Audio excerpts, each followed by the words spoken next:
But what I would say, because I am pretty good at reframing, I do believe a lot in trying to find silver linings in things, because I don't know if I'd be here today if I didn't find a way to get good at that since I was very young. I was very happy with what I saw from the community. Number one, with men, but two, Black people as a whole. I saw the conversation start to shift. Right. So like I started watching like celebrities, personalities on like the radio, stuff like that. People were talking, like I was usually talk about like Charlemagne on the Breakfast Club. You start seeing different people talk about their own experience, going to therapy regularly, writing books about it, encouraging other brothers and sisters to go do it. And I don't remember in my lifetime, I'm 35. I don't remember hearing a lot about that since I was a child. And that to me was like, even though it was so despicable to see, I was like, man, afterwards, what if that was a pivotal turning point in our history as a society, and then more importantly in our cultural community, to finally go and address a lot of that hurt and that pain that we historically don't. I don't know if you would agree, Trav. I don't know, Isaiah, if you felt anything like that for yourself.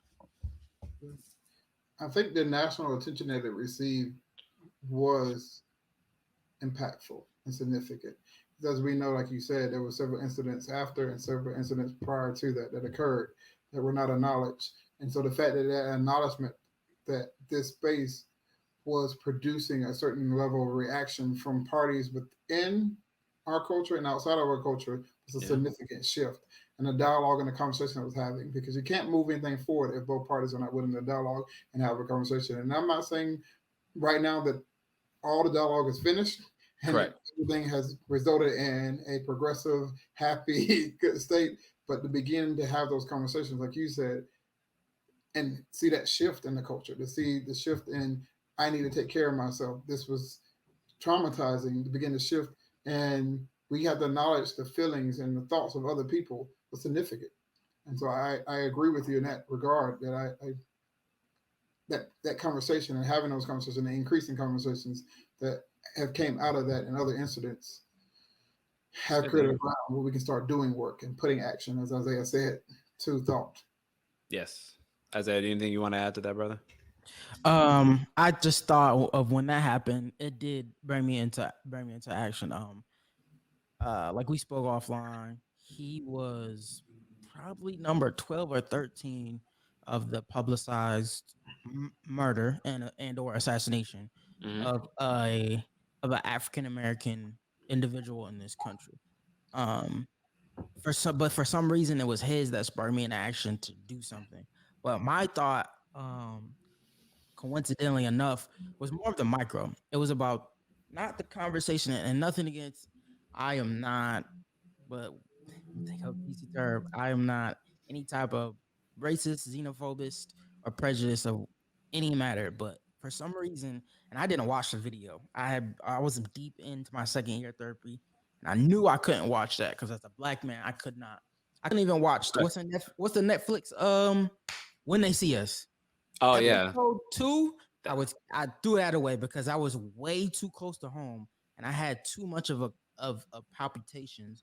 I probably could have had a real panic attack of watching when yeah. I can't even remember some of their name because I didn't watch it. But that video of when he's in the classroom being interrogated, I could not the because the body can't really differentiate between what's happening in Correct. a certain moment or what's real. So I don't want my body to get used to that type of blood rush and palpitation. Right. But when George Floyd happened, I had to spring into action for some reason. And so I decided to focus on the micro. And I thought about the person to person interaction between black men versus what's going on Twitter, what's going on Facebook. Yes, did I interact with them? Yes. Did I speak to some people outside of my race who weren't my specific demographic? Yes. But when I saw that moment, I was like, there has to be not has to be something, but there's something with us. There's something particular with the demographic of being black and being a natural born male, that why does this keep happening? Hmm. And so I started to have those conversations more with black men. And so, like you said, the conversation is happening more with us, and we're having more different conversations. Also, not Yes. just the police brutality. Like we're starting to talk about way more stuff in the locker room, in the barbershop. so to speak, about other things. We're starting Yes. to talk about actual things of gender, things of sexual fluidity, things of consent. We're actually hearing men talk about consent. I'm not bashing a black man, no way, but I have been this in this shell my entire life. And I've been a black around black women my entire life. And I'm not to say the conversation is always coercion or whatever, but we've never sit and asked the homie, hey, bro, you asked to have so did you ask to have with her? Did you ask for her consent? Legitimately, before George Floyd happened, I never heard a black man ask another black man, did you ask for consent? Mm-hmm. Now that's happening in most of my group chats and most of especially with millennials, it's happening. And so you're right. He is the catalyst. And I don't know why we have to have martyrs. I mean, I would much rather that black man be alive and like the other 13. Correct. Why we have to have martyrs is one of the saddest things on planet Earth. But things are getting better for our community, between amongst us. So I do believe in the silver lining.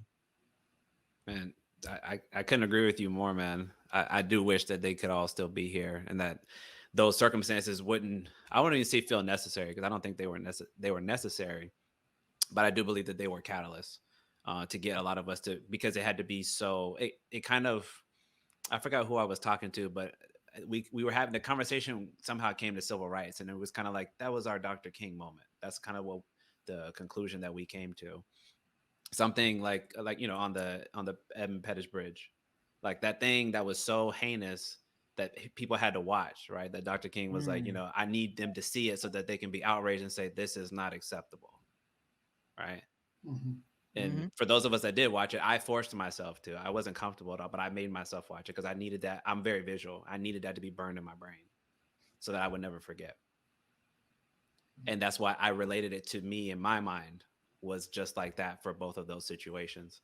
And I was like, sometimes I know it seems like we have to have those situations transpire for us to kind of have our awakening, if you will, and be willing to really start doing the work so that we can hopefully prevent these issues from happening in the future.